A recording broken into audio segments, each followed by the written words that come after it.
Good morning, and now for today. The Committee of the Whole is called to order. I'd like to express and thank my colleagues that have joined us this morning. Even though we don't have a quorum, at least we have some of our colleagues here. We have Senator Brown, Senator Canata, Senator Barnett, and the Speaker, Teresa Lai, and Senator Cello. Oh, and Senator Guåhan. Sorry, lady, the chair was blocking. 1, 2, 3, 4, 5, 6. I mentioned Roy, yes.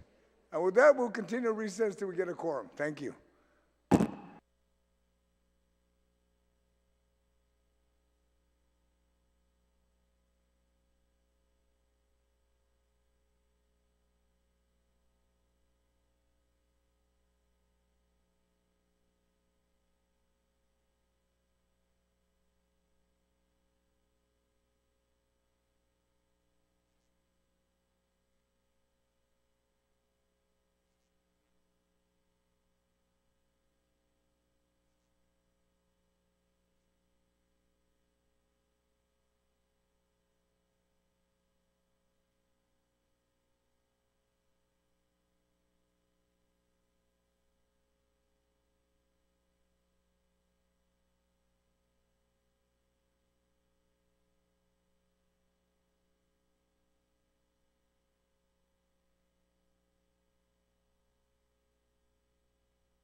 Committee of the Whole is called to order. We have a quorum.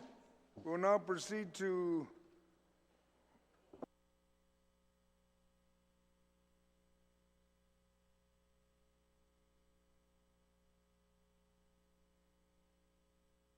all right, we're at page 97, Bureau of Women's Affairs. Does anybody want to speak in this area? If not, we'll consider it closed at this time. We are now on page 98. Medical Referral Assistance Office. Does anyone want to speak on this area? And the medical referral is status quo, same budget, no increase. Yeah, that's what we appreciate, Mr. Chair. Yes. At the beginning of each section, you can Yes. outline if it's, then we know whether we can need a comment or if at all. Thank you. All right, thank you. No one's wish to speak? That page 98 is now closed. We are now on page 99. Guam Ethics Commission, increase 147,000. Does anyone like to speak on the Ethics Commission? 147,000 increase. I think it was based on, what was it based on? Guam Ethics Commission, 147, ethics keeps growing every year. I don't know, I think they're at the,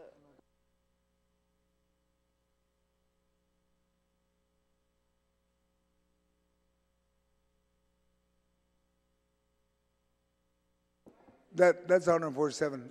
Stand by, I'm trying to get that info because I know you're going to ask what's it for.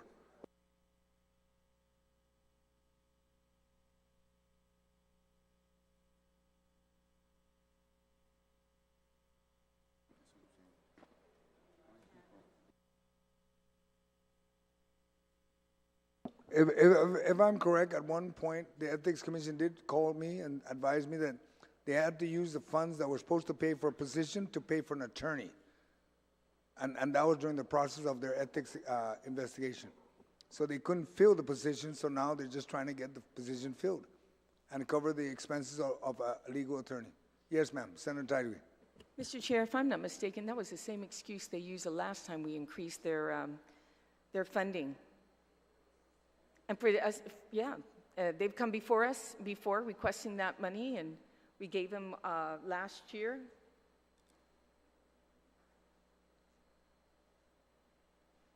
$405,000. I mean, and then if you look at the prior year's appropriations, Mr. Chair, I think it was lower. I could be mistaken, but I remember them using that same excuse. So we funded the ethics during the last budget hearing. And now they're bringing that excuse again. So I think the only thing we should be doing, instead of increasing it, is allowing them to use their lapses. That's what's ever left.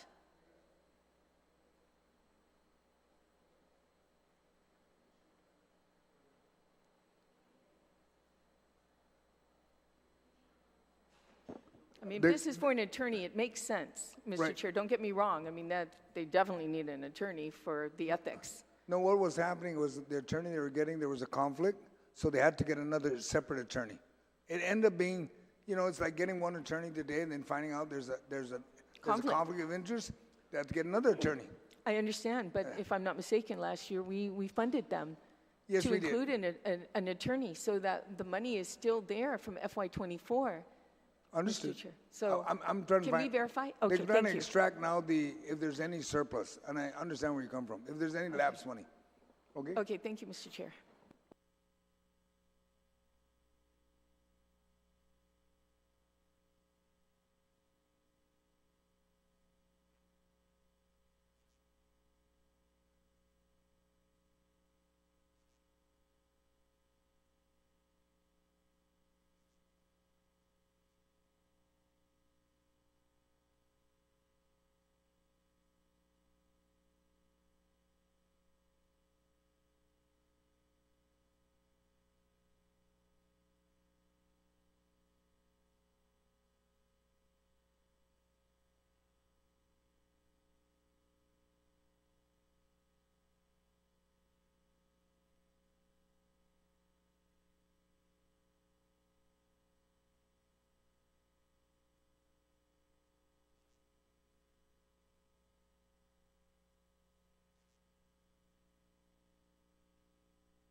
Okay, my colleagues, in reference to last year, the 552, the increase is only about 21,000. It was 530, 531. 147,000. 140. So the increase is technically, this is what my communication with the ethics. But I know that it shows 147 total. And what was it for?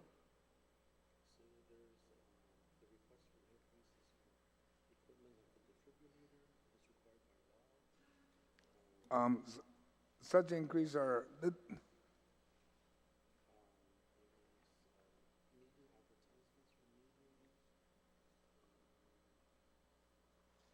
they have a defibrillator, they have media requirements. There's a lot of small things and it adds up to the 147. That's what it ended up being. Okay, so it's not for an And attorney. there's no is it? labs. No, there was a mix with the attorney part, and that's why they couldn't hire the position. That's kind of what it's like. I need to hire a position, but I can't fill it because I have to shift that money now, that funds, to making sure we get an attorney that doesn't have a conflict to review the documents. So And they then- use the money that we gave them to hire an attorney to pay for other expenses in their, is this an agency or department first? I'm sorry. Is it This is an autonomous agency. this is an autonomous, That's autonomous agency. They have their own ways of generating funding, not coming through the general fund, if I'm not mistaken. That's what an autonomous agency is. No, not entirely. Not entirely? They're not entirely, can generate their own funds on the side there. Oh, I always thought that's, airport is an autonomous, water, power, they're all autonomous agencies. I think if anything, Guam Ethics will probably, the only thing they can generate money is only if they're going to conduct training in ethics. Yeah, well, I But that's understand the not gonna be a lot of importance money. of the Guam Ethics Committee, and Right. understand that, but, it seems like they're starting to grow bigger and bigger. Pretty soon they'll Understand. I There understand. would be a judicial branch or something, or a branch from it. But I think that, there's more information that's needed on how they're spending. I mean, talk about ethics and being transparent and accountable.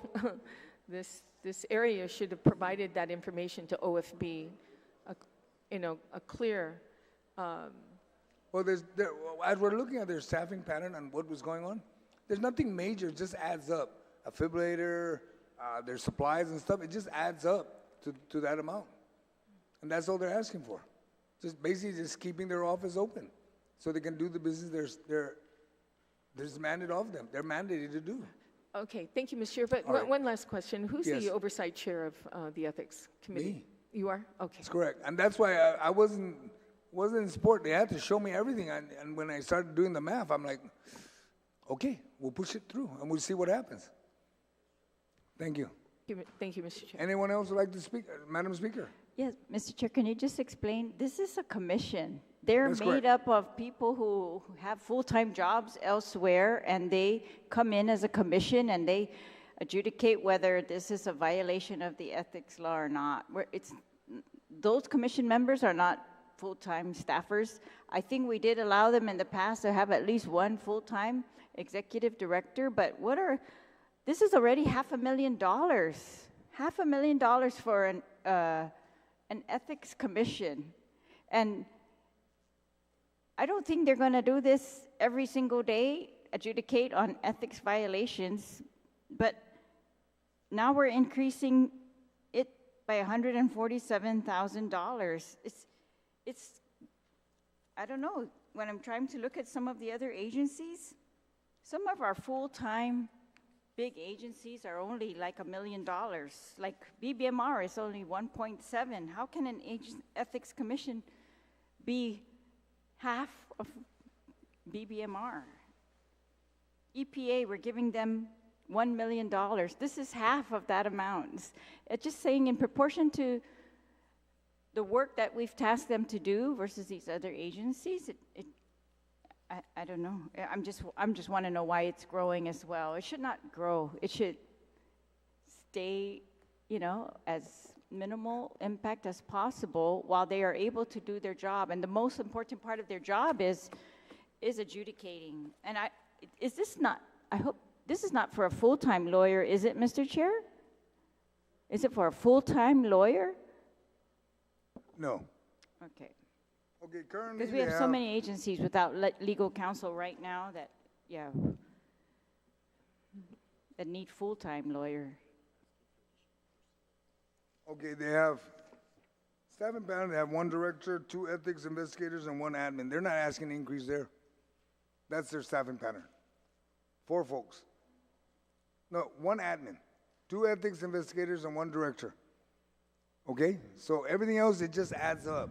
Yeah, I just think that, I'm gonna look, You, can you just compare that to the HPLO office? I don't want to try to compare it with other offices too much because when you read throughout, when you want to say comparison with EPA, EPA has a lot of money available to them in their funds. There's other areas, these people don't have anything else. They're responsible to conduct ethics Yeah, but they're a investigation. commission, Mr. Chair. That's and correct. Yeah, No, I understand. So they have an executive director that can handle, correct. I think, everything for them. And, yeah, just, what is the increase for?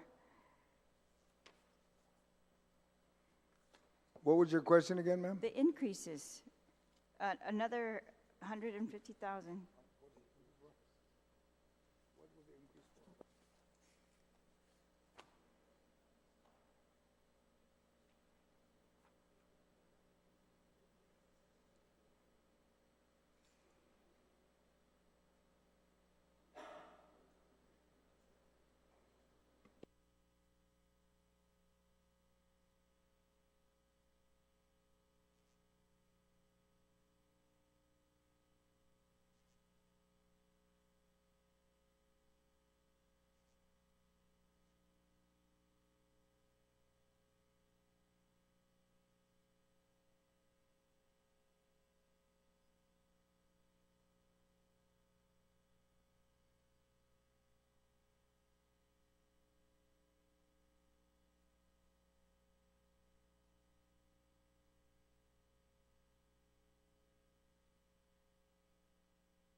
The increase also includes organic growth.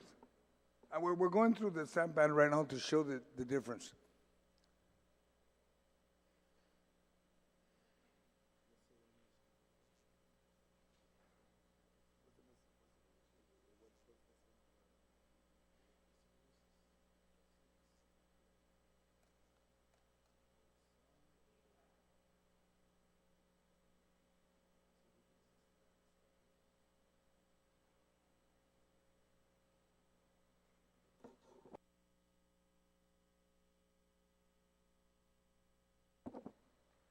As being advised by OFB, the increases in contractual and personnel. That's where the increases are mainly at.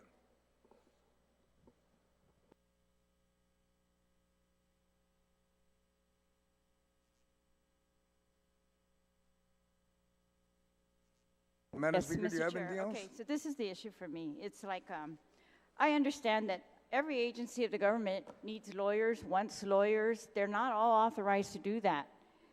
And this commission, their job is to review ethics complaints that come in and adjudicate those. The commission members, they have other jobs and they serve here as, like with very small stipends. They're the ones doing the bulk of the work. That's the adjudication. This agency, you're telling me, has 1 executive director at an executive director salary, 2 investigators, and 1 administrative officer. Their budget is $500,000. It's the medical referral office that we just went through is only $665,000. The HPLO office, which is the Health Professional Licensing Office for the entire government of Guam, licenses all health professionals, including nurses, doctors, allied health professionals. There are like 12 different fields in there. It includes the dentists, it includes optometrists, it includes social workers, at least, maybe more. But the licensing office that deals with all of those does not have 2 investigators. That's what they've been asking for. It does not. It has a budget of, last year, $285,000. This year, $338,000. So I'm just saying, in perspective, we cannot be growing this commission to be so large for that single purpose when we have these other licensing boards critical to the health and safety of Guam that are half that budget. Half that budget, no full-time investigators. They too are trying to hire lawyers on a contractual basis and dealing with very, very small budget. So I don't know. I object to the increase, Mr. Chair. I think do we really need to?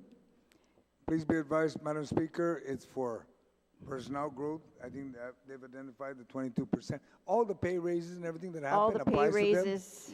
Organic growth. Understand that. Organic growth. That's Yeah, I'm what the just saying, main- if you look at the main gist budget of it. overall and where we're putting our priorities, we're growing a commission by half. That's a $500,000 commission, while we've got a licensing office with half that budget. It's just not equitable, and it doesn't seem like we are. I'm sure that this Ethics Commission is fully empowered to do its work with its current staffing pattern, and it's more than empowered. It's got 2 investigators, 1 executive director, 1 administrative officer. Anyways, yeah, All right. it's just again something that I feel like, when we're doing the budgets in the big picture, we really have to prioritize and make them balance the way that we want our government to work. Do we want one commission to cost us as much as the entire medical referral assistance office, to cost us twice as much as our health professional licensing office for all health professionals and social workers on Guam?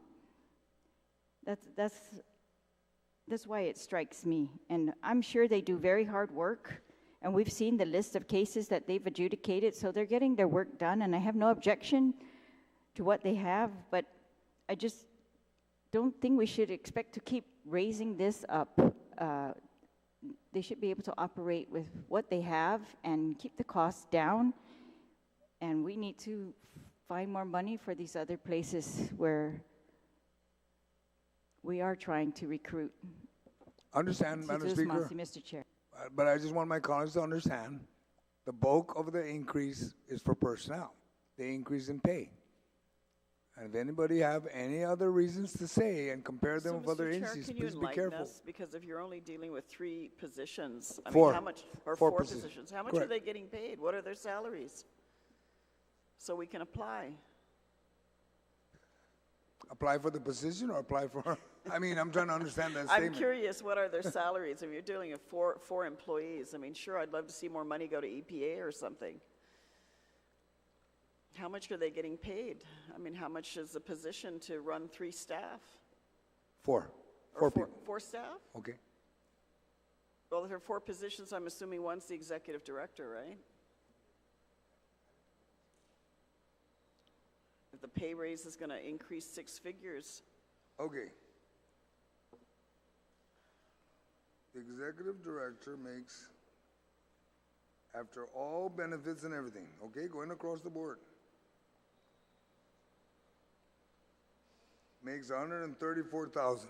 134,000 to run 3 No, employees. an executive director, okay? Regardless of what 134,000? agency it is, when we take a look at everybody's agencies, you're gonna see the executive director makes More than even us or the governor, okay? So I'm sorry, 134,000 to oversee how many employees? and that includes benefits, okay? No, I'm gonna I go down the understand. list of each position, okay? So that Yeah. you understand that. We missed our calling. Yes. The other two investigative position with benefits makes 84,000. Okay? Each. So we And can then the determine last ethics in the admin- government of And Guam. this is with benefits, okay? And this is organic growth, why it increased. And then the last one makes, which is your admin, makes 61,000 with benefits. And if we want to take a look, and if my colleagues would just take the time to look at all the staff pattern across the board, many of us miss our calling. When we think about it, when I left revenue and tax, I reduced my salary by over 35,000. I missed my calling, if you want to put it that way. But I took it for the purpose of helping the people of Guam. That's Well, all. it's also the members of this body that have substantially increased these salaries as well, Mr. Chairman, Yes, so. you're absolutely right. It's not and I my would support vote, that. sir. And I would support It's that. not my vote, so, and, okay, this is only 3 positions. What's the Four. fourth one? Four. I know I gave all 4. I gave one the executive director, and then the two investigators, and the one admin. Okay, I've only got 3 figures here. There's 130. there's 2 investigators, the 84,000. Oh, there are 2 at That's correct. 84,000, okay. There we And go. that's with benefits now. No, I understand. I can read a budget. and I've run a few I know. agencies in my time, sir. and yes, you have, ma'am. I can read the numbers. You know, I'm sure the Ethics Commission performs an important, valuable service. I think we all recognize the importance of ensuring that all of us are acting ethically with regards to our official jobs and capacities, but I have to concur with the speaker's concern of all the critical needs in government. This is one entity that I have seen grown every single budget year. And while we're cutting others or not increasing critical services, wow. I don't know any other word to use other than wow. This is quite an impressive cost for these issues. So I have reservation also with these increases to the amount that is being proposed here for a very small, what should be a relatively small operation in the government. And when you do compare those to other commissions that have far broader responsibilities, I just don't see it's equitable. I can understand to a certain extent, but let me get exactly what the impact is on just personnel increase, Sure. so that we would all know that.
Okay, colleagues, the impact to personnel increase is 100,000. Okay, so out of the 147, 100,000 alone is just personnel increase. Exactly. It's a big wow, Mr. Chair. For 4 people, 100 grand. Is that what you're saying? Just For the 4 the people, increases? the increase in pay was because of that. And it's not like they got it themselves. This is that 22%. Oh my God, did anyone here have any idea the magnitude of these pay raises? They're so unprecedented in the government of Guam. I mean, I have no argument, pay raises are nice, but to this degree for 4 people in a little entity, $100,000? I hope, colleagues, you absorb what decisions you made. You multiply this times thousands. Oh my goodness. Oh, I don't know about you giving yourself a pay raise, but I have to say, I just can't say WWOW enough, because there's other critical services in this government we're not providing, and yet we've grown the government by this substantial amount. It's just unprecedented in the government. And now, you know, Mr. Chair, how are we going to pay for all of this, especially when we're seeing critical services in this government not being provided? I'd love to have run, you know, an agency with 3 people as personnel, and that's the extent of my realm. Wow, I have a lot of free time on my hands. That is, I wonder how the average working person out there, including those in the private sector, would be absorbing these type of pay raises in the government of Guam, and yet critical services we're not able to fund or provide. And we're already starting to see it, Mr. Chair. We talked about this a couple years ago. And we're here, FY2025. It's here now. So I concur with the speaker's reservations. And colleagues, I hope you absorb, you know, I know this was in time for the last election 2 years ago. And certainly the governor, you know, led the charge with this. And the same thing with Department of Education, where money was taken out of the school repair. And Senator Blas pointed this out time and time again. I was in the back, you know, following through with him. That money was being taken out of the school repair fund that was set aside, and all those projects were listed that needed to be addressed at that time to address the pay raises right before an election. We probably should put some law to prohibit within 12 months of an election pay raises, because we're not here to buy votes from people using their own money to buy votes from them. And yet now we're starting to see the challenges and the cracks in the funding for other critical services in this government. We all talk about the children, we all talk about the disadvantaged, we talk about the elderly, we talk about the you know, those with disabilities, and yet in this budget we're already cutting short all of those areas or not providing necessary increases. So, I mean, I have no objection to the work that the Ethics Commission does. I think that's something, unfortunately, sad to say in our government, that's needed. And of course, we required them now, instead of just having board and commission members or heads of agencies go through ethics training, we required that the entire government of Guam workforce go through ethics training. But if we're literally looking at simply 4 positions in the Ethics Commission, that the collective pay increase and benefits that the people of Guam are being asked to pay is in 6 figures already for 4 people. That is just incredible. And that is a substantially high amount. And all we've done is take off more money off the table for other critical services that we need to provide. And we have multiplied this, and we will be multiplying this every year moving forward now. You know, when they say, what, is it the roosters or the chickens, I guess, have come home to roost? We're here. And I feel sorry for future legislators that are going to be here, because they are going to be racking their brains on trying to figure out how they're going to get the revenue stream to pay for all of this. And then as we get down further to amendments, the further part of this budget bill, we have appropriations left, right, up, and down that exceed far beyond what the remaining funds are for this current fiscal year. And those are unaudited. We don't even know what the money's going to be left when you know, all the bills are paid for the year. So guys, I just think it's an issue of fiscal responsibility. I mean, we joke about this, but I'll have to tell you, I miss my calling. I definitely should have applied for this job, because I'll tell you, if that's all I had to oversee, and I've had major operations in this government, as some of my colleagues here have had, and we certainly weren't even getting paid this amount. So I just think we need to be mindful. If we had money to pay for all these critical needs, then hey, why not? Let's all go partay, because the money's there. But there are critical areas in this government that are going to suffer even as a result of this $1.3+ billion budget.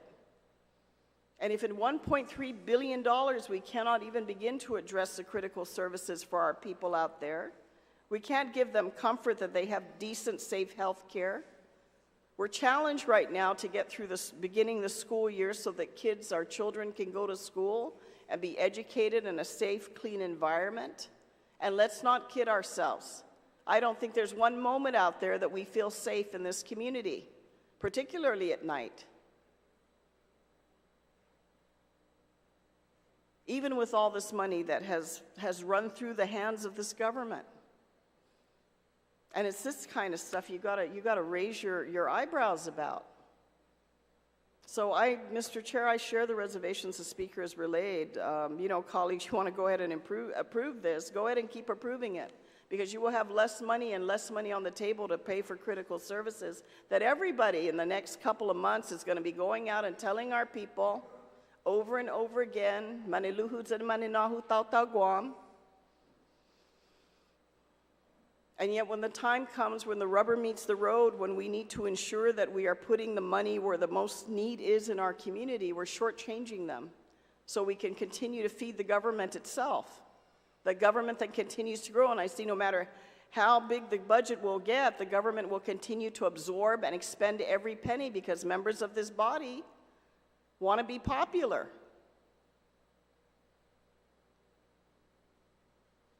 How disappointing. I mean, when people out there, the average person that's struggling out there, some of these people that have 2 or 3 jobs to make ends meet, see how well we're living and how little we're doing. And no offense to the Ethics Commission, but I'll have to tell you, that's incredible. The amount of, you're telling me $100,000+ just for pay raise increases for 4 people.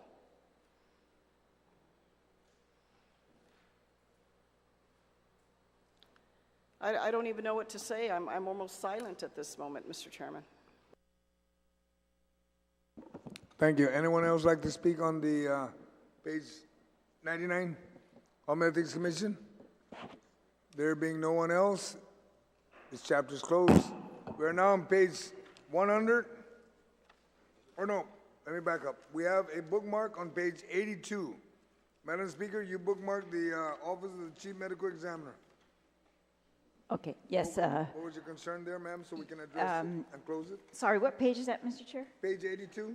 Oh, sorry. Yeah. I was just going to, remember I had asked whether this amount covers what they had asked for, which was the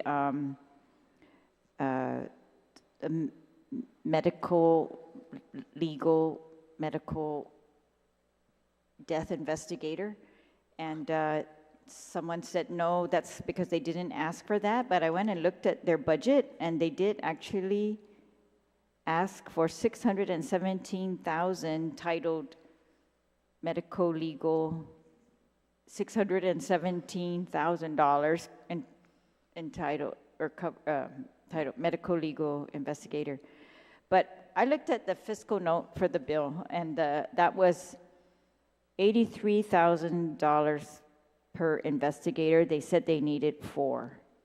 And this is for a salary of $55,000. This is, again, much less than that salary we just looked at for the ethics investigators, but $55,000 average salary. And, I believe that there will be an amendment coming up in the future chapters to authorize that position from their funds. So I'm not going to touch this part of this chapter anymore, but I just wanted to note that it looks like they did request that. Okay, so you're going to address that later on in the budget? Yeah, or else okay. Another senator. All right, so that page 82 that was bookmarked is now closed. We're now moving to page 100, Legislature Branch. I know the question is going to be, what's the increase? The increase amount is $924,115.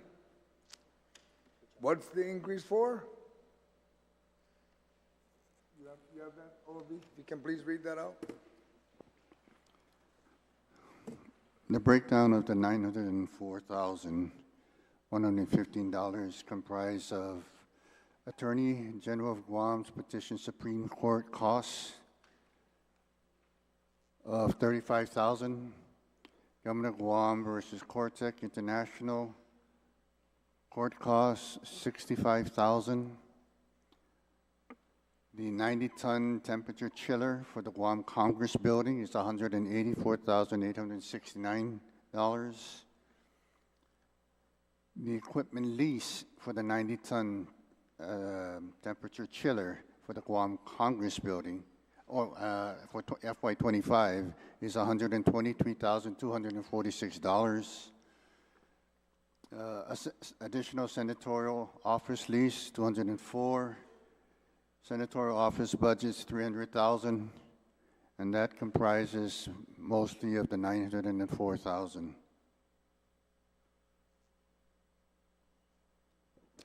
Does anyone, like any of my colleagues, want to speak to this chapter? Senator Brown. Must be my morning, Mr. Chairman. Are these current costs that are being paid out of this current fiscal year, or are these costs you're anticipating for the upcoming fiscal year? Can you repeat the question one more time so we can? Are these current costs that are being expended during this current fiscal year, or are these anticipated costs for the upcoming fiscal year? The amounts reflected in the increase, Senator, is for the upcoming fiscal year. So you're still anticipating these legal cases to still be going on? Are these the total amounts? Are they already being paid out of this fiscal year? That I need to verify, Senator, but this is the amount they're budgeting for the next year's cost of legal services to entertain these cases. Okay, and you're saying what, equipment lease again? Are we continuing to lease a chiller for next fiscal year, or are we going to get a chiller? My understanding is that there's negotiations, there's been processing to obtain, hopefully, to replace the chiller, but this is what's being budgeted to keep the building going for next fiscal year. 123,000? That's the figure I was given. And what is the additional $300,000 for?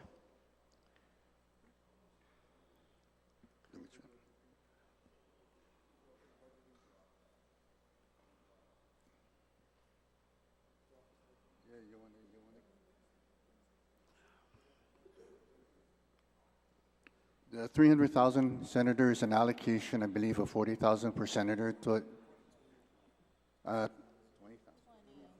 20,000 per senator, and that's to cover the additional costs incurred for, I guess, or Yes. certain fixed costs. Yes, say it carefully. What exactly are we getting another $20,000 for? I believe the 300,000 is the cost of, I think, 20,000 per senator for FY25. So we're going to get another $20,000 in each of our budgets for the upcoming fiscal year? That is the information that was provided to me, yes. And who requested the extra $20,000? The body of the senators, I guess. Not all, but a few senators did request that amount be placed in the bill. We went through this last year, Mr. Chairman, with regards to these increases, and you know what? You know, I have to say, when we can't, and colleagues, when you sit up here and speak about how, you know, you want these critical services in the government to be funded, but we're not funding it, but we're looking at a $20,000 increase in each of our offices, I really kind of understand that. I'm trying to rationalize that in my mind because, you know, we're the leadership. We should set the example.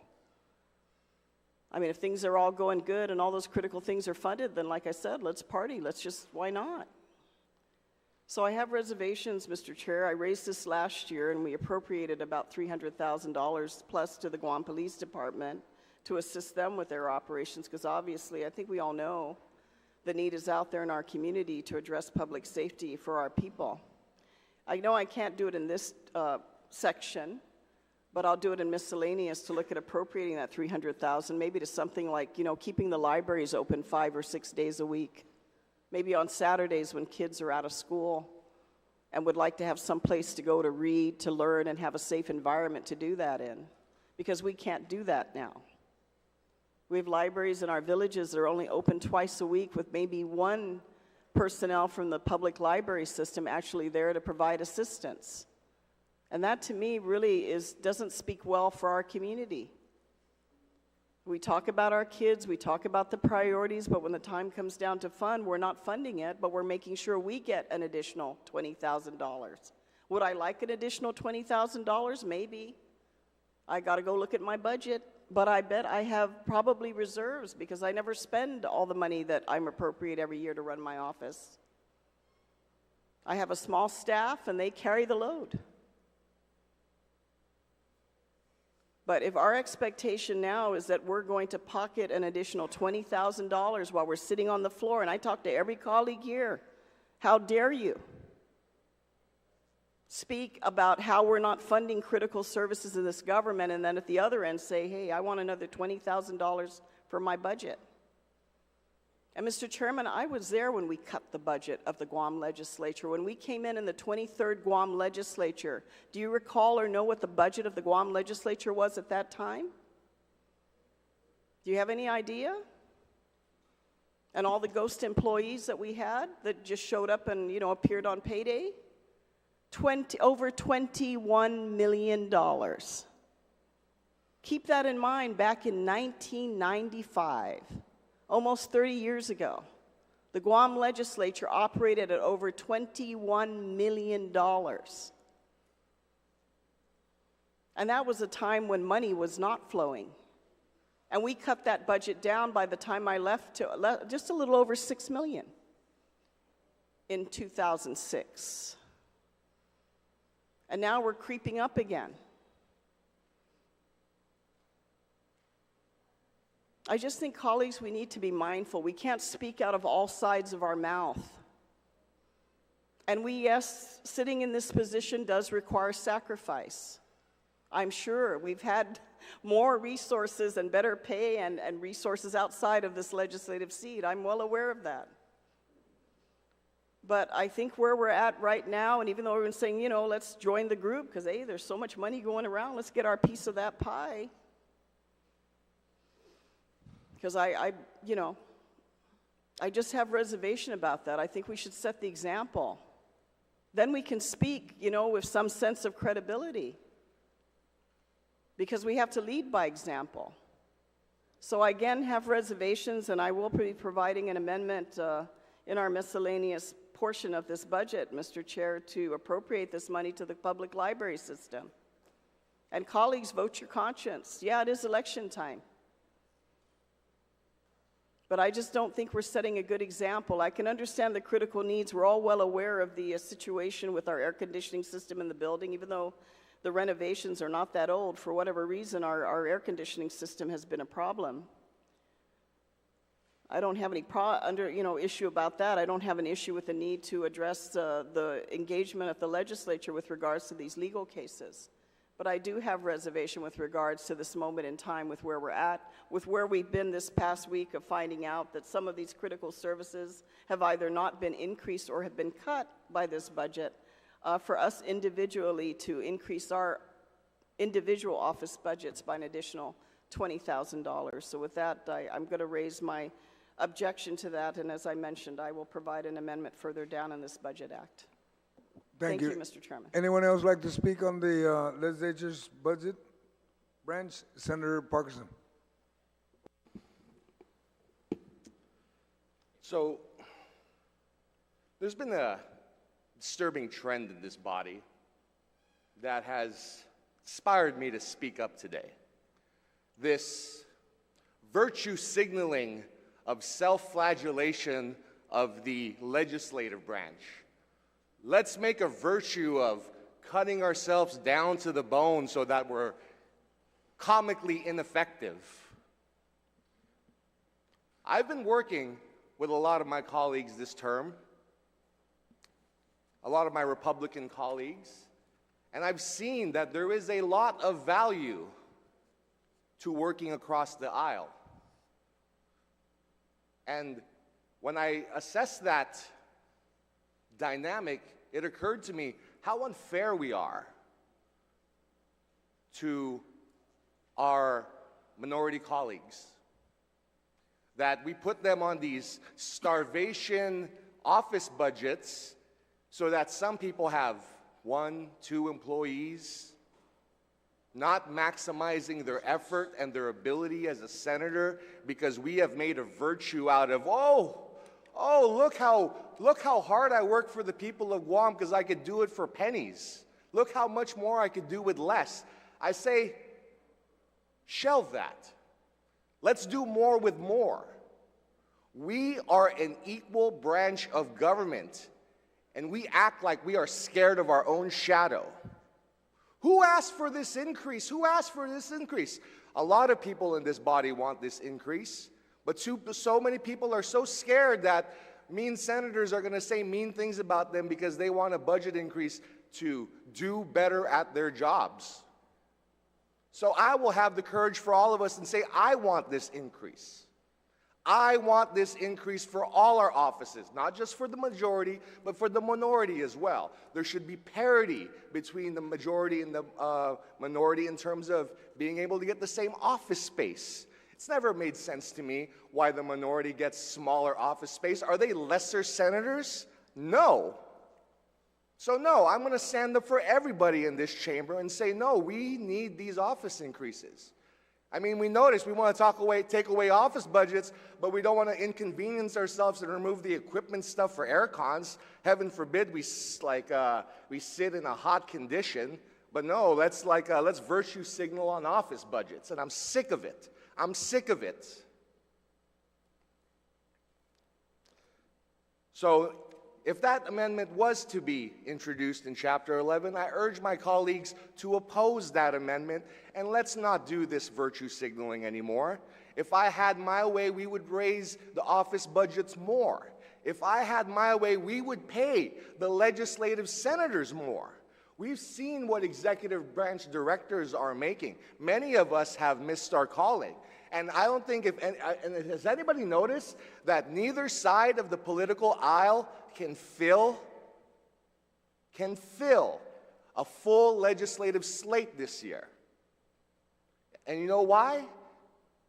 Because we don't pay our senators enough. We cannot get the best and brightest and most talented to come because we do not pay these positions enough.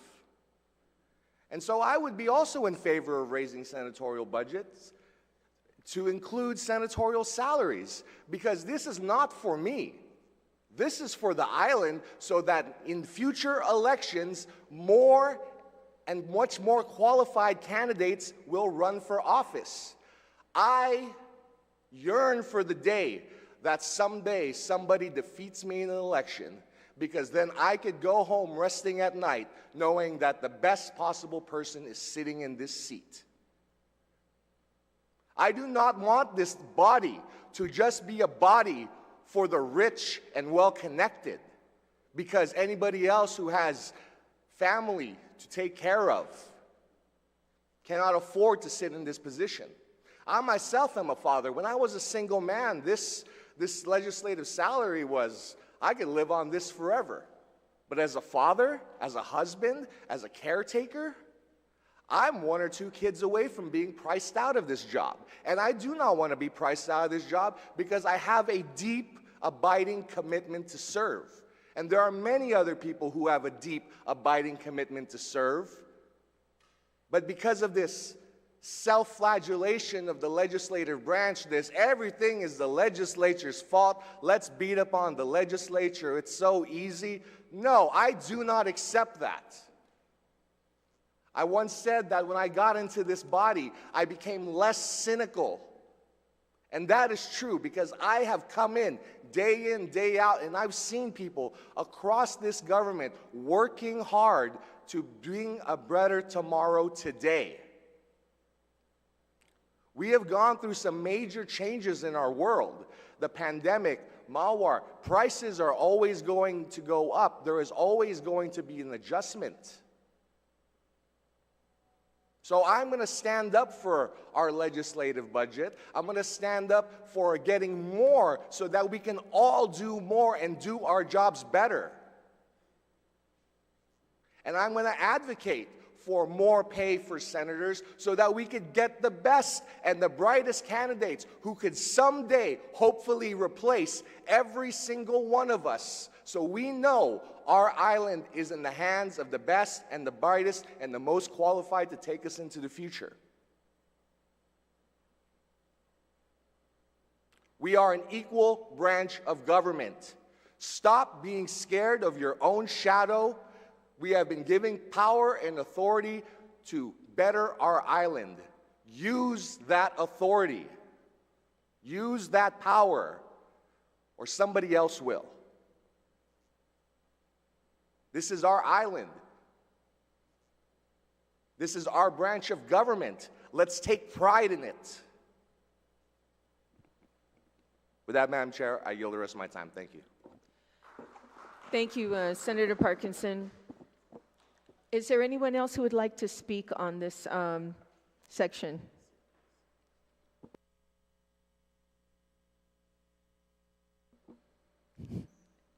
No one else? Okay, we are going, oh, I'm sorry.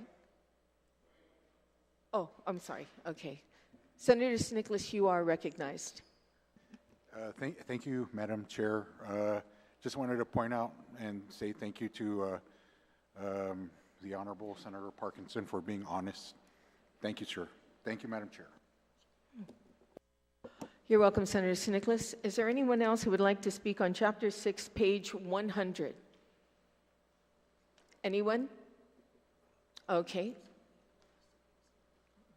I think he pulled that. He pulled it. Okay, other than that, we are going to, I see nobody raising their hand, so I'm going to go ahead and close Chapter 6, page 111. We're going to take just a, oh, okay, we're good? Okay, stand by. We're going to take a 5-second recess.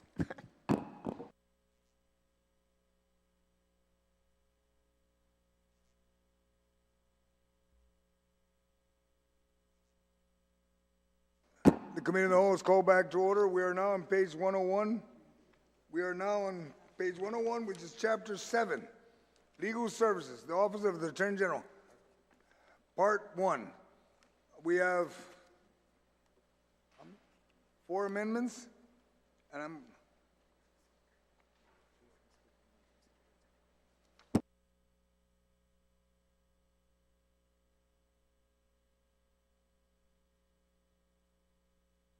okay, we have a total of 4 amendments, and we'll begin with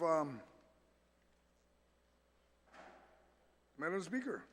You have the first amendment on page, oh wait.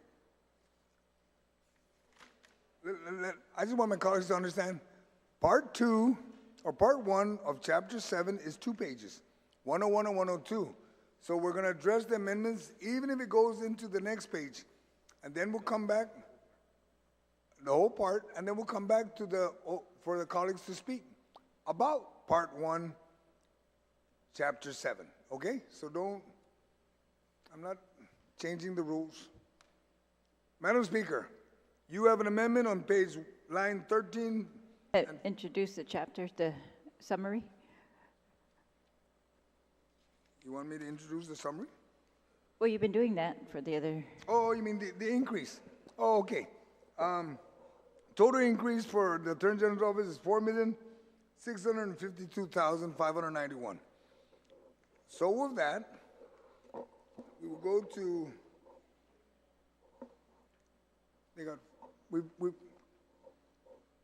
Total. Now we're looking at total.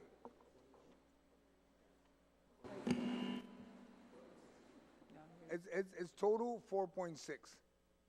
Okay. That's the increase. Now we're going to go to the amendment portion. Okay?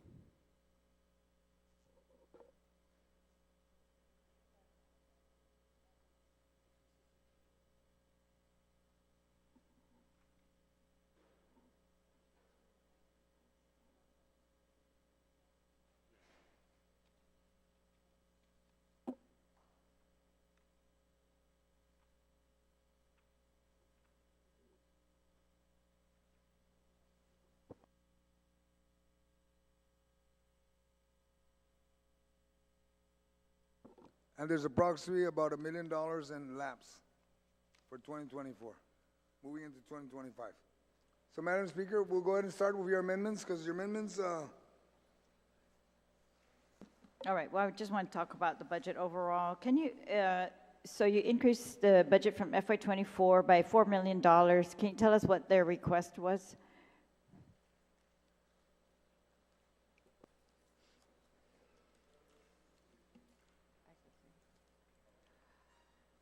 For just general fund, they had an increase of 5.9 million. Yes, They had asked for 5.9? yes. Okay, thank you. So we're giving 4. Yeah, they did ask us, I think they sent to every senator and the Attorney General's office an entire packet of proposed amendments that he would like us to consider. One of them was to increase his overall budget. I currently do not have a funding source to bring it up to, you know, the 1.9 additional that he had requested right now. But I'd like to bookmark that if possible. I do have an amendment that, chapter 7, yes, sorry, that would allow for retroactive payment of the attorney pay plan. Does the amount that's calculated by OFB cover the new attorney pay plan? This was something that was done during FY24. They came up, the Department of Administration came up with a new attorney pay plan for the government. So Yes, do it's these in- amounts cover it? The 2025 their 2025 budget request includes the pay increase. Covers the increased pay plan, right?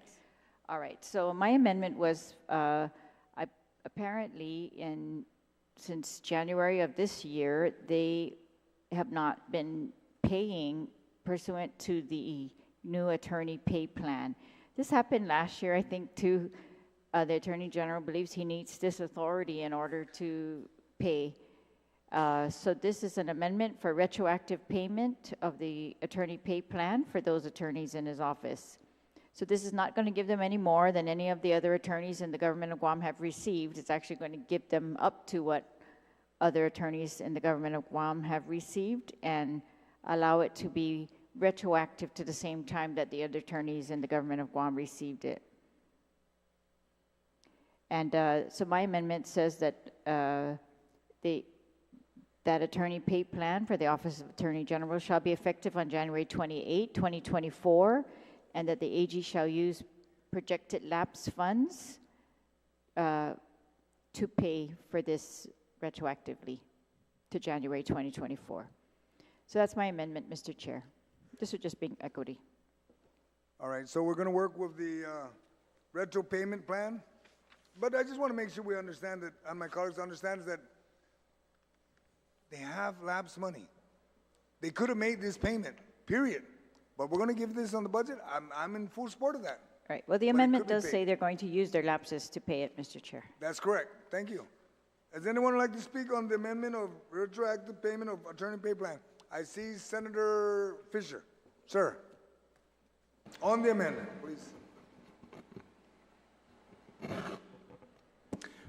Thank you, Mr. Chair. Sir, I have a question for the proponent of the amendment. The way I read this, sir, if there are no lapsed funds, will there be people who are not going to get paid? I'm trying to understand that question. I'm not, if the author of the amendment can answer that one? If the proponent would like, I can explain the Yes. question a little bit. I think Okay. the amendment is, it says that they're authorized to retroactively pay this, first of all. So I think they're authorized, and whatever funding they have to pay that, they can use to pay it. But the amendment in the second sentence says they shall use their projected lapse funds, and this also gives them authority to use their lapses for this purpose as well. So I think that necessarily means their lapses will carry over, but and that they'll be able to use it for that. So I think both. Okay.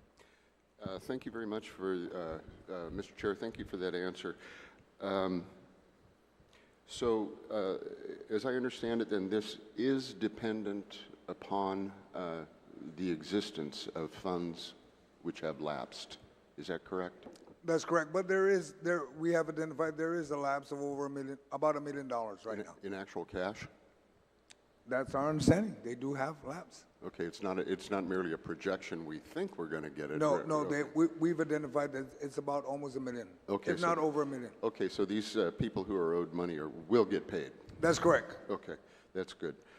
From their fiscal appropriations. And then for the second sentence, beginning the Office of the Attorney General, actually it's not the second, I think it's the third. The Office of the Attorney General shall use their projected lapsed funds. The meaning of this sentence, again, I'm just trying to understand it. The meaning of the sentence is they shall use the projected lapsed funds to pay these attorneys, correct? Correct. Okay. That's correct. Okay, thank you very much. Thank you. Anyone else would like to speak on this amendment? Senator Guåhan. Thank you very much, Mr. Chairman. Good morning, colleagues. No, I don't oppose the amendment. My question is maybe a point of inquiry here, because if I'm not mistaken as well, I mean, for the lawyers, this is applicable for the lawyers within the Attorney General's office, but it's not applicable to the head lawyer of the Attorney General's office, because my understanding is that his salary is based on statute. So it wouldn't be in parity for lawyers in the office to be given that pay increase and not the head lawyer in that office, whose salary is set by statute. So again, my question is this applicable to the Attorney General? And if not, maybe we can, the head lawyer of the Attorney General's office, the General himself or herself who might be there, and if not, maybe an amendment could be made to be inclusive, because statute won't, I mean, the statute, this amendment won't change the statute. Senator Guåhan, are you asking that he be given a retro pay? Because he already did it. He did this on his own account. Okay, okay. So I don't think that there's a need to apply this to him. This is about the attorney pay plan only, that's all. Okay.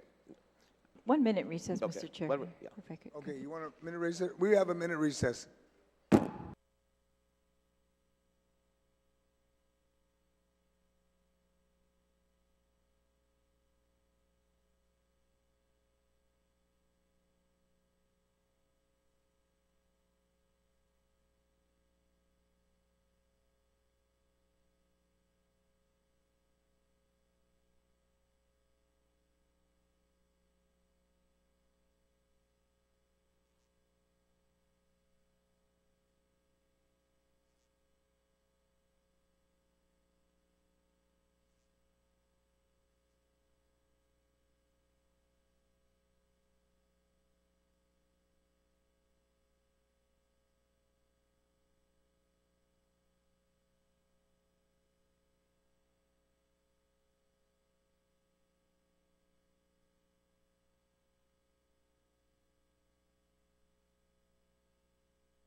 We are back to the, Thank you. wait a minute. Okay, the Speaker's amendment, and we had, Senator Guåhan was speaking on that amendment? Yes, thank you, Mr. All right. Thank you, Mr. Chairman. Mr. Chairman, you know, I had proffered an amendment to the amendment, and I can read the whole amendment, and it would be the last, basically, sentence that is inclusive of the amendment to the amendment. And it says, retroactive payment to the attorney pay plan. The Office of Attorney General is authorized to fully implement the attorney pay plan effective on January 28, 2024, notwithstanding any other provision of law. Salary increase resulting from the implementation of the attorney pay plan shall be effective on January 28, 2024. The Office of Attorney General shall use their projected lapse funds not to exceed the sum of $315,242 from their fiscal year 2024 appropriation. Here's the amendment to the amendment. The Attorney General shall be paid pursuant to the attorney pay plan. That, Mr. Chairman, again, is the amendment to the amendment where there is parity because the Attorney General's salary is set on the statute, and based on the experience of attorneys in the office, quite a few, if not all the attorneys in the office of the Attorney General are paid a lot higher than the Attorney General himself or herself who might be there. So that being said, we're just wanting to bring parity and inclusive of the Attorney General in the attorney pay plan, Mr. Chairman. Thank you very much. Thank you, Senator Guåhan. Does anyone like to speak to the amendment? Senator Parkinson? Yeah, I just wanted to speak about the amendment to the amendment because I got some questions about the Attorney General himself. Because I support the raise of the attorney pay plan, but isn't the Attorney General's, isn't his pay set by statute? Yes, yes it is. Oh, I'm sorry, you didn't yield to me. Yes. Yes, Senator Guåhan, would you yield to the question? Yes, he is. Yes, that office is set by statute, yes. And would this amendment basically change it so it's no longer set by that statute and set by the attorney pay plan? Am I understanding that correctly? Or do we get to pick and choose the 90% or the pay plan depending on which is higher? How does that work out?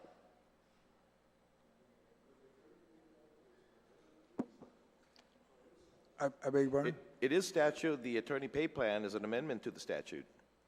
No, Okay. the attorney pay plan is impacting the attorneys. Yes, You're asking to amend it to include the Attorney General who has a statute to his pay raise as an elected official, correct? correct. Okay. Now back to you, Senator Parkinson. All right, because yeah, that seems confusing. Would we have to delete the statute that says the Attorney General is paid the 90% and then change it to this? Because it seems like there's going to be two conflicting statutes. One that says he needs to be paid 90%, and the other that says he needs to be paid according to the attorney pay plan. So if we have two conflicting statutes, which one is it? So do we need to remove one? And how much was, and didn't the Attorney General already give himself a raise this year? That's correct. And so now he's asking for a second. Did the Attorney General ask for this? No. So why are we doing this if the Attorney General didn't ask for this? Because hey, as an elected official, I sympathize with not being paid as much as some of my employees. I have multiple employees on my payroll that make more than I do as an elected official. And, I've come up here and I've advocated for the raising of elected officials' wages. And, I got to be fair to the Attorney General. If he wants to raise his wages, I suggest that one of the people in this body sympathetic to him introduce a bill on his behalf let's have a public hearing and let him put his feet to the fire like all public officials. Because if I was to introduce a bill to raise our wages, you know, absolutely, we'd have to answer to the public and defend ourselves in the public hearing. So I believe as an elected official, he should meet that same burden. So if we are going to go this route of raising the Attorney General's pay for a second time,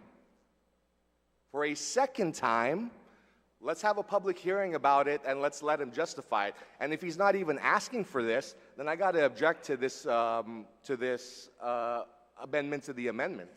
Because if the Attorney General isn't even asking for this, then why are we doing it? And with that, I yield the rest of my time, Mr. Chair. Thank you, Senator Parker. Senator Tyree?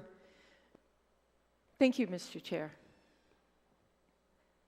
You know, it's so ironic that the previous speaker was talking, and I truly believed him with regards to being paid what we're worth, being able to have a salary that would justify other people wanting to be senators, to run for senator. But you know what put us in this predicament? Was this body, when they repealed the salary increases for the senators, but did not repeal the salary increase for the mayors. So now talk about an unbalanced, you know, branches of government where mayors make more than senators. And everybody's just scratching their head on that, but because, like the good senator said, this legislature is afraid of their own shadow to make it right. How long ago has that been? Almost, 5 years? A lot of people are afraid of their shadow. So I'm glad that, you know, the previous speaker stood up and spoke about the importance of that. And you're right. Some of our employees make more than us because we're in that predicament. If I'm not mistaken, the senators were supposed to make like $80,000 a year. But we're down to 55. We had to go back down below what was in statute. Below what was really given to us, this body, to follow a pay scale which mirrored the judges. We went even lower than that. Where's the parity we all talk about in this body? The parity, how we had to see other officers leave, police officers leave to be firemen because they were making more money there, or where the airport police would leave because they would get more money in another agency, or accountants leaving other agencies because they can get paid more somewhere else.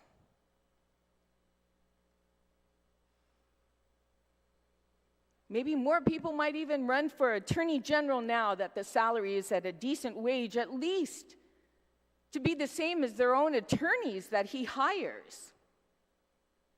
Why did we spend millions of dollars on a pay plan in the first place? That pay plan was a study that was made to ensure that our people are paid at standard rates, national standard rates. But unfortunately, it fell short. And now you're getting attorneys who works at the Attorney General's office making more money than the Attorney General.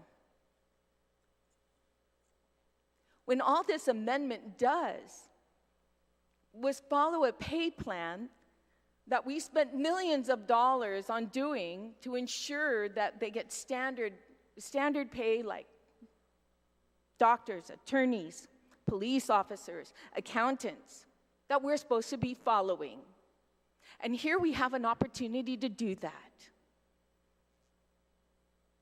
Because it's been, 6-7 years since everybody's still afraid of their shadow that they haven't increased this body's salary.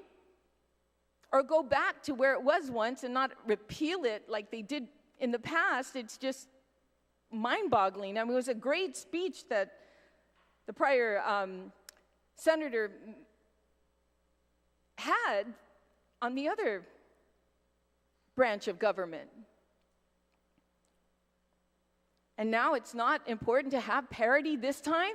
It's not important to pay the individual at least the same as his own employees or those attorneys that are as experienced as he is.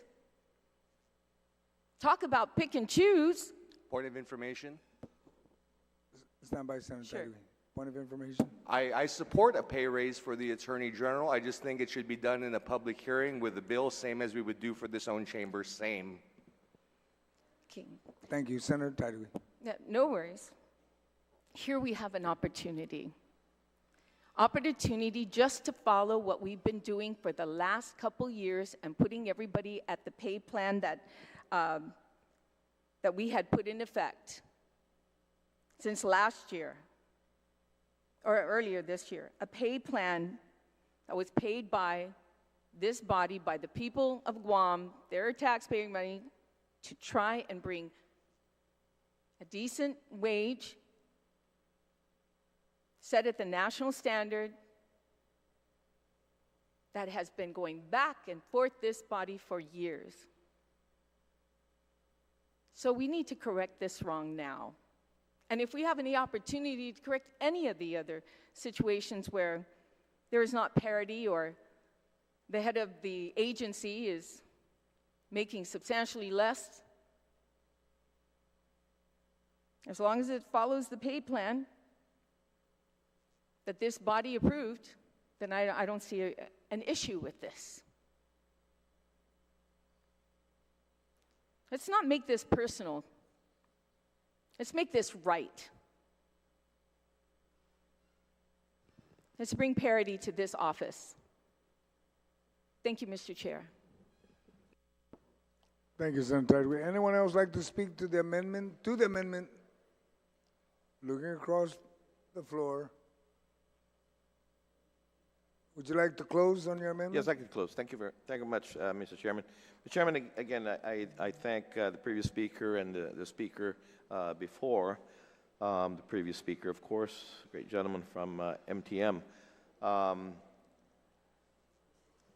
for bringing up some matters that are important as well. The Attorney General did not ask me, or did not ask his body to do as such. My office works closely with the Attorney General's office and quite a few issues that constituents come to our office seeking assistance. And because I meet with quite often with many of the different attorneys for the Attorney General's office, I pose the question in regards to their salaries versus the Attorney General's salaries. And every single one of the attorneys that I've worked with had mentioned the fact that they get a lot more pay than the Attorney General himself. And the individual attorneys are assigned to specific areas of law or agency, not in totality. And they all have requested that the Attorney General be brought to parity with, again, with everyone in the office, or at least be recognized for the amount of work that he or she has to oversee, because he oversees the whole government, basically. He's the chief legal officer for the government of Guam.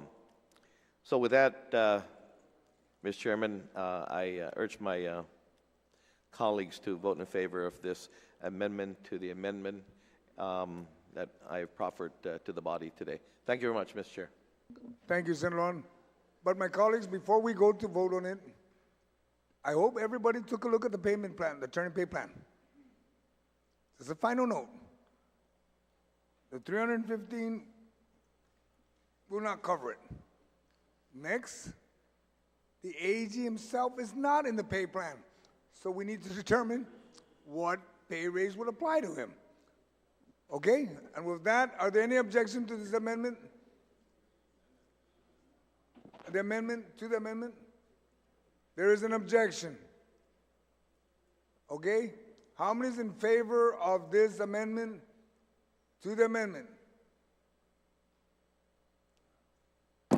Amendment fails, still not enough, even with your hand. Okay, we'll do it one more time, we'll recount. All in favor, 5. Okay. Just understand, my colleagues, we're gonna have to. You didn't announce it. Well, no, I'm gonna announce it. Oh, okay. Na presensya ko, abi. Okay, it passed, but understand that we have to sit down, OB, and figure out what is the adjustment. The impact financial, okay? Point But of moving information, along, Mr. Chair. But we're gonna move along to Yeah, the next point one. of information, Mr. Chair. Yes. There is no increase in the budget, what OFB budgeted the Attorney General's office. There is no increase. Nobody's here increasing that. No, I didn't Okay. say that. Impact, I just wanna know what the financial impact. I mean, additional increase. No, I'm not referring to that. It's within the 1 minute. Okay. Going back now to the amendment as amended. Anyone would like to speak to that amendment as amended? You want to close, Madam Speaker? Yes, and in light of that, I'd like to make another amendment where the word shall in the second to last sentence, where it says the Office of Attorney General shall use their projected lapse funds, to say may use. Because as you said, it might not be enough, so they may use this and they may need to use others. You're making an amendment to the amendment as amended? Yeah, yes, Okay, and you wanted to say the officer general shall use their projected lapse funds, may use, yeah, may use correct. their projected lapse fund. Does anyone like to speak to that amendment? Oh, no, wait. I don't have it written. Ma'am? Yeah, I'm sorry, Mr. Chair, let me withdraw that. Okay, well, why don't we take a recess and come up with something so we can present to everybody? Thank you. We'll take a recess.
Committee of the Whole is called back to order. Back with the speaker was issued an amendment. Okay, ma'am, you'd have to withdraw your amendment first, and then we'll entertain your amendment. We just cleaned it up. Not to exceed, you struck there, not to exceed the sum of $315,042. And then we can just, and you change this may to shall. You remove the previous amendment. Okay, so I just need you to withdraw so we can add this. Okay, because we're with you. We left off of you, ma'am. I know, Nay. No, it's part of your amendment. It's still inclusive, ma'am.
Committee always call back to order. Madam Speaker, you have I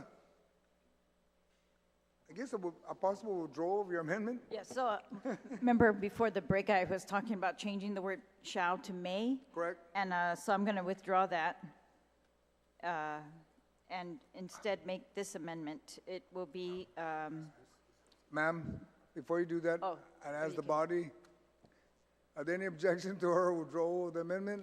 There being none, it's withdrawn. Madam Speaker, continue on, please, with your amendment. so on that sentence where it says the Office of the Attorney General shall use their projected lapse funds, I'd like to amend that sentence to say the Office of the Attorney General may use their projected lapse funds, and then delete the words not to exceed the sum of $315,242. Delete that amount. And then it will continue from their FY 2024 appropriations. So the sentence will now read, the Office of the Attorney General may use the projected lapse funds from their FY 2024 appropriations, period, and then add the words notwithstanding any other provision of law to the beginning of the next sentence.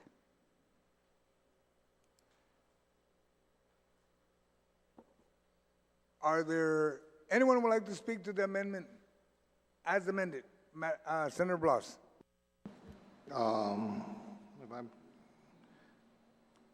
I guess what we ought to say is notwithstanding any other provision of law, the attorney shall be paid. Is that where the notwithstanding is going to be at? Madam Speaker, would you like to answer that question? The notwithstanding is? It will be at the last sentence. So it'll be appropriations, period, and then notwithstanding other provision of law, the Attorney General shall. Yeah, it's right before the word "the" on the last sentence. It will say, notwithstanding, the Attorney General shall be paid pursuant to the attorney pay plan. Am I correct? Madam Speaker? The word notwithstanding is right before the word "the." Mr. Chair, if I'm not mistaken, it's notwithstanding any provision of law, if that's Correct. That's what I said. Is- Notwithstanding any other provision provision of of law. All right? Senator Blas? Thank you for that clarification, but shall be paid pursuant to the attorney pay plan. The question is the Attorney General included in the attorney pay plan? He's not. So We just move along.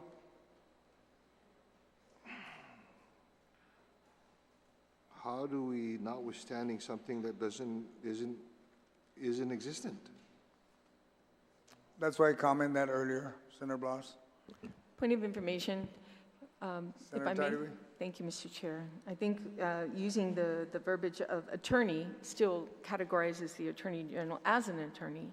So that's the way I'm interpreting. And if I'm not mistaken, Mr. Chair, there's going to be an amendment in the miscellaneous provisions later on in the budget bill to clarify that. Then we'll wait until then. Okay. Does anyone else like to speak to, Senator Blas, does that suffice? Do you have any more further comments? None? Senator Parkinson, this is on the amendment as amended, okay? Sure. Yeah, I just wanted to follow up on Senator Blas's comments because I'm looking at the attorney pay plan. Let me just read out the positions here. There is the territorial principal tax attorney. There's the assistant principal tax attorney. There's the administrative counsel. There's the deputy attorney general. There's the assistant attorney general.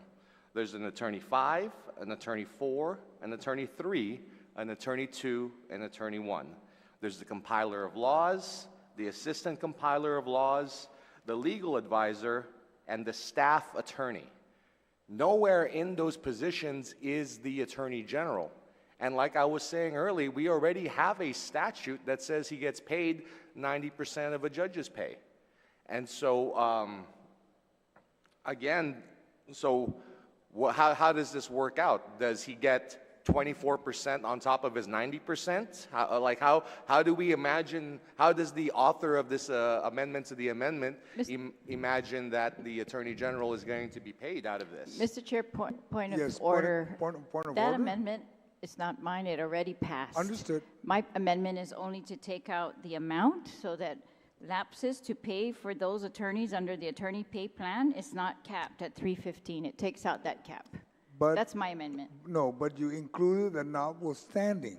Yes, because So then that the makes- amendment that was passed earlier, to me, well, that's the request of the attorney generals in the lobby, not the deputies, I guess, and, but that's just to make sure that that's not inconsistent with something else, I guess. But that, about the pay plan, that's already passed. All right.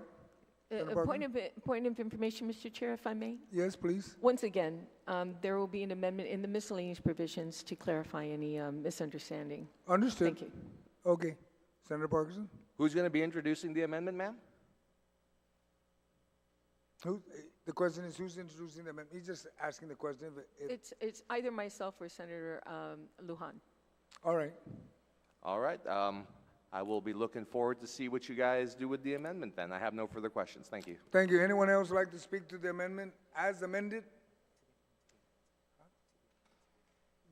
Question to the amendment. If no one has anything, you want to close, ma'am? I just want to make it very clear. Yeah, so again, my amendment to the amendment would remove this, the amount that can be used to pay the attorneys in the Attorney General's office according to the attorney pay plan.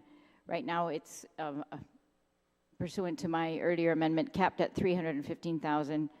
Not sure if that's enough, but you did say earlier that they have more lapses than this, so I am just removing that there is a cap to the amount of lapses that they can use to do this, to bring their attorneys up to the attorney pay plan schedule. All right, thank you. Are there any objection to this amendment to the amendment? There being none, the amendment will pass. Now we'll proceed to now we're at the amendment as amended. Are there any objection to the amendment as amended? Looking at, I don't see any hands up. Amendment passes. I'm looking now if there's anything else left. Amendment on the Attorney General's office. Well, if I still have the floor, Mr. Chair, on the Attorney General's office, I'll just finish up. Yes, please. So, yeah, I did have one more amendment. This is to add a new section that says the Attorney General is authorized to pay Special Assistant Attorney Generals who rendered services during FY2022 and forward. With what pay, ma'am? Sorry, it says page 102. But Is that, do you have that? I'm just trying to identify with what funding. You want to pay them from 22, but are we going to pay them with what? I'm just curious because I'm just trying to understand. There's no appropriation. No, this is just, they're not asking for money here, they're just asking for authorization. On page 102, ma'am? Again, it seems like this, to pay them pursuant to the attorney pay plan and to pay the Special Assistant Attorney General who rendered services, that I'm not going to speak for them, this is pursuant to their request, but it looks like they're being very cautious in paying without authority, so we're giving them the authority. My understanding, Madam Speaker, is the authority's always been there for any agency to pay whatever, but I'm Well, just the trying pay plan, remember, was passed by the governor and the DOA correct. signing a memorandum and not really by us putting it into law. So this is not about the pay plan anymore. This one is about just paying Special Assistant Attorney Generals who rendered services during fiscal year 2022 and forward.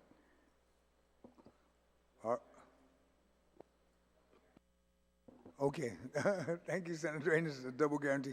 All right, does anybody have any objection to this amendment? Senator Fisher? Oh, you want to speak? Please.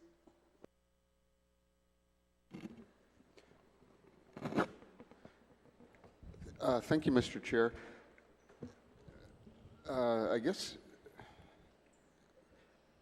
a question I have is, It appears that the Attorney General has been contracting with individuals at least since fiscal year 2022, yet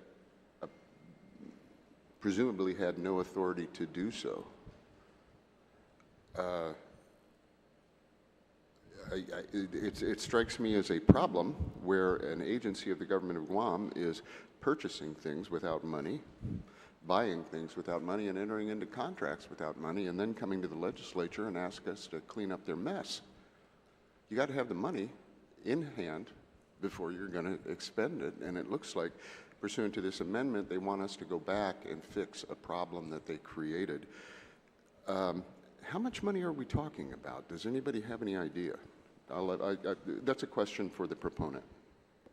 Thank you. Madam Speaker, your amendment? I don't know the amount, but it,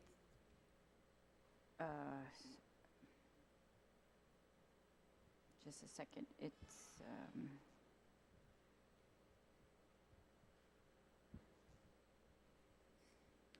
yeah, according to the admin officers, this is, there is already funding, and this is just a reiteration again of authority. There's no funding being asked for. There's no funding, there's authorization. Okay, thank you for the answer, but my question was a little bit different. What is the accumulated debt that this authority will address? The possible accumulated debt from 22 is what you're asking, right? Yeah, I mean the debt that is generated by hiring people to work for you, and you know, you have to pay them. Okay. Madam Speaker, do you have an answer to that? I do not. Okay, because that's 2 years old. Again, this is part of the packet that we received from the Attorney General's office. All right. Okay, fair enough. Thank you for that. Thank you for the answer. I just think that it would be nice to have that information in hand to know whether or not something untoward has happened. This is the first time I'm aware of government agencies binding the government of Guam going forward to pay a debt that was unauthorized. I just find this as a peculiar. I do want, if you render services to the government of Guam, you are entitled to be paid. Whether or not you have to go to court to grab it, I don't know. But I would have. What is a special assistant attorney general? Question, please. Madam Speaker, can you repeat your question one more time, Senator Fisher, just so we can? Yeah, because we're addressing pay owed to special assistant attorneys general. I'm wondering, what is a special assistant attorneys general? What are rather? Mr. Chair, I have to refer the question to those from the Attorney Generals. We have some deputy AGs here and the admin staff who does their budgeting who are here for questions. I don't know the answer to that, except that I think there are other provisions of the previous budget that authorize hiring of special assistant. Right. It also authorizes, Madam Speaker, for them to pay anything past due, anything that's owed.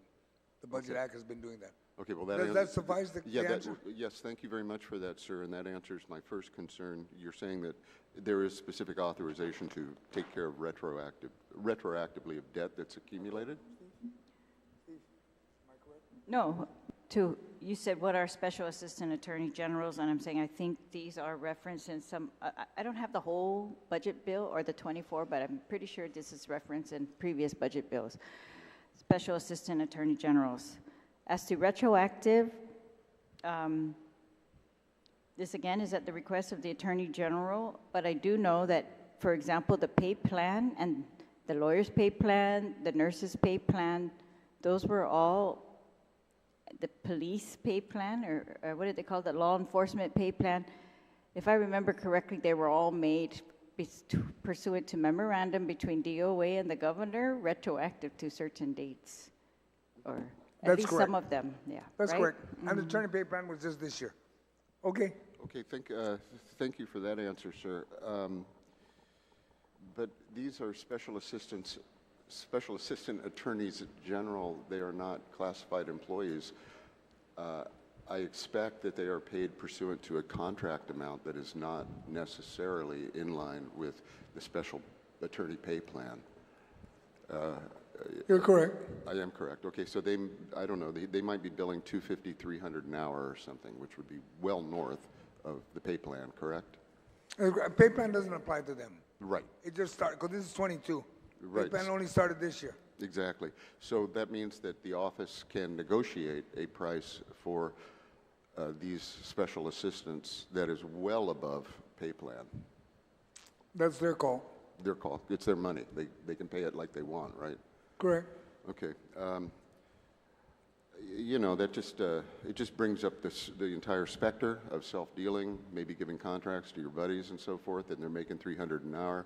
I don't know. I do not know that that is what is happening or happened, but I do know that this is a portal to certainly allow that sort of, you know, feathering your nest. It allows that to happen. So thank you for allowing me those comments, sir. Thank you. Does anyone else like to speak on the amendment proffered by the speaker? The amendment is specific. The Attorney General is authorized to pay the Special Assistant Attorney Generals who render services during fiscal year 2022 and forward. There being none, Senator Blas. I guess if the author can yield to the question, would this allow the Attorney General to use, obviously there's no funding necessary to this, but will this allow also the Attorney General to be able to use his lapse funding or funding that was available previous? The use of lapse funding, I think, would be controlled by either an amendment that says they can use their lapse funding in FY25, but otherwise, if they have the money right, depending on when this is passed, but otherwise, it looks like this would authorize them to use FY25 funding, not necessarily lapse funding. Unless we separately authorize lapse funding for them for any purpose. Senator Blas and Madam Speaker, there is another amendment proffered by Senator Tideway that will come up after we finish the last two, and will identify the use of unexpended the lapse funds. I'll be satisfied. Okay, so it'll answer that. Thank you. Thank you, Mr. Chair. Anyone else like to speak to this amendment? If none, Madam Speaker, do you care to close? No. No need? Are there any objection to this amendment? There being none, amendment passes. Madam Speaker, you have one more.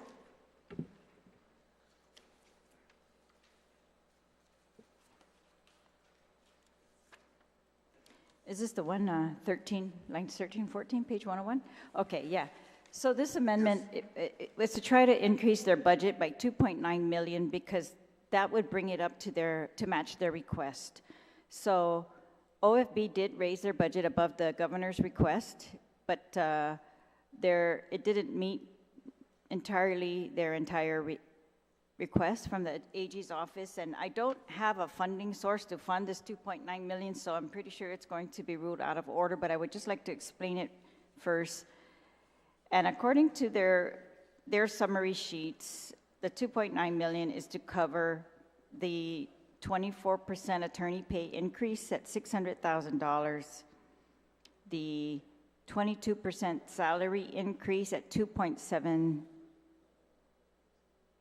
million, legal contractual at 1.2, child support at 500,000, upgrades at 500,000, and vacancies at 400,000. But what really concerned me was, according to this, looking at the quick facts that was submitted by the Attorney General in their packet, it says the number of attorneys required in their office is 96. The number of attorneys that they have in their office is 35. So they claim to need 61 more attorneys at approximately $150,000 each. That would be $9 million more. The 2.9 million, if this is me now calculating, if an additional 2.9, which would bring them up to match their request, would give them, if we paid attorneys $150,000, approximately 19 more attorneys. I am just concerned at the number of prosecutors we have. For me, I want them to have the number of prosecutors that we need to prosecute cases on Guam so that they do not get dismissed, so that we do not have, criminals out there because we cannot prosecute them. And that's my concern. I don't know all the details of the Attorney General's budget, so I can't vouch for them, but I just am concerned that if they're requesting more, and part of the list of their needs, of why they need more, is because of the shortfall of attorneys, 35 in office versus they say they're required, they should have 96.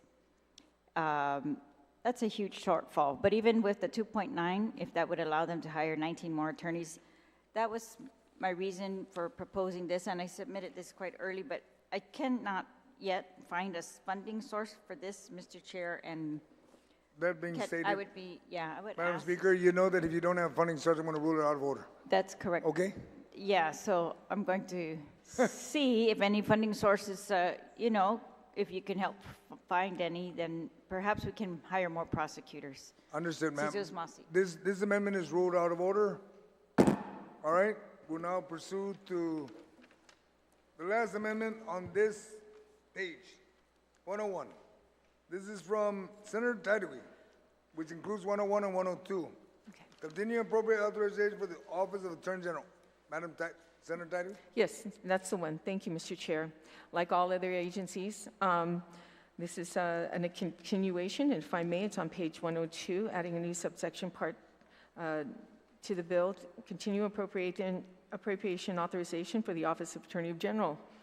Notwithstanding any of the provisions of law, the allotted but unexpended balance of funds appropriated in the Office of Attorney General for fiscal year FY2024 and prior shall not lapse and shall be available until fully expended, Mr. Chair. Thank you, Madam Senator Tadwi. Anyone would like to speak to this? If not, I don't think you need to close. Are there any objection to this amendment? Is there an objection? No objection? Amendment passes. We are now on Public Defender. It is 11:35. Why don't we recess until 2 o'clock? And my colleagues, please be here at 2 so we can start and try to finish at least 3 or 4 more chapters. Thank you. We'll see you at 2 o'clock.